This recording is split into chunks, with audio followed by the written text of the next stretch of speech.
నా అనుభవంతో చెప్తున్నా. 45 రాజకీయాలు, 48 సంవత్సరాలు, రేపు 28కి మొట్టమొదటి ఎమ్మెల్యేగా అయిన తర్వాత సుదీర్ఘమైనటువంటి రాజకీయ జీవితంలో అనేక సమస్యలు చూశాను. నేను మొదటి నుంచి కూడా ఒకటే ఆలోచిస్తున్నాను. Law and order utmost important. నిన్న గూగుల్ పెట్టుబడులు $15 బిలియన్ ఆంధ్రప్రదేశ్కి వచ్చిందంటే, వైజాగ్కి వచ్చిందంటే వారికి ఒక నమ్మకం.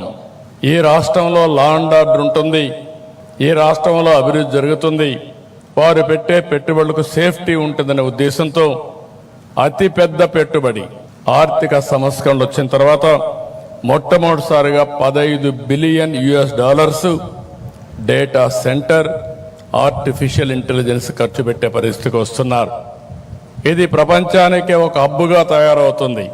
ఒకప్పుడు హైదరాబాద్లో హైటెక్ సిటీ, ఐటీతో ప్రారంభించిన నేను ఈరోజు ఆర్టిఫిషియల్ ఇంటెలిజెన్స్, అదే మరిగా డేటా సెంటర్తో, గూగుల్తో విశాఖపట్నం ముందుకు పోయే పరిస్థితి వచ్చింది.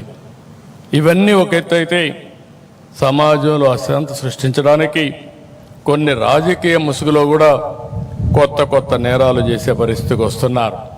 నాకెప్పుడు భయం లేదు. మీ అందరికీ తెలుసు, మీరందరూ త్యాగాలు చేస్తున్నారు. మీరు చేసిన త్యాగాల్లో ముందున్న వ్యక్తి నేను. నా మీద నేను ఎప్పుడు కూడా ఎవరిని కూడా నా జీవితంలో ఎప్పుడు కేసు కూడా పెట్టించుకోలేదు. కానీ రాష్ట్రంలో లా అండ్ ఆర్డర్ మెయింటైన్ చేయాలి, ప్రజలకు భద్రత కల్పించాలి, ఎట్టి పరిస్థితుల్లో ఉపేక్షించకూడదని రాజీ లేని పోరాటం చేశాను. దాని ఫలితమే 2023లో నా మీద 23 క్లేమోర్ మైన్స్ బ్లాస్ట్ చేసే పరిస్థితికి వచ్చారు. అయినా కూడా నేను భయపడలేదు. ప్రాణం అనేది తాత్కాలికం, మనం చేసే పనులు అనేది శాశ్వతం.